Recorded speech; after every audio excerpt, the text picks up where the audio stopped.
আমাদের কওমের শিক্ষিত সম্ভ্রান্ত ছেলেগুলোকে জেলের কারাগারে বন্দী করে তাদেরকে নির্মমভাবে অত্যাচার করে হত্যা করেছে। এরপরও আমরা চুপ করে ৭৯ বছর ধরে দেখছি। কিন্তু আজ হারুয়া পীর আব্বাস আলী গোরাচাঁদ হুজুরের হারুয়া সেই জায়গায় দাঁড়িয়ে থেকে আজ এই আন্দোলন আমাদেরকে জাগতে হবে, আমাদেরকে ভাবতে হবে।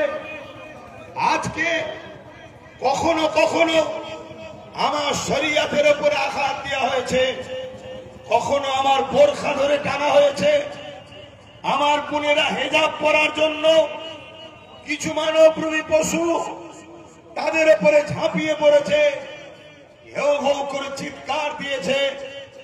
এইভাবে একটার পর একটা বাড়তে বাড়তে গত কয়েক মাস আগে উত্তরপ্রদেশে কানপুরেতে আইলা মুহাম্মদ সাল্লাল্লাহু আলাইহি ওয়াসাল্লাম আমার এক ভাই ব্যানারে লিখেছে যে আমি মুহাম্মদ রাসূলকে ভালোবাসি।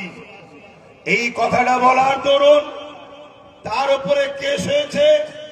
সেই ভাইয়ের পক্ষে ওই এলাকার নবী প্রেমিকরা দাঁড়ানোর জন্য তাদেরকে মেরেছে।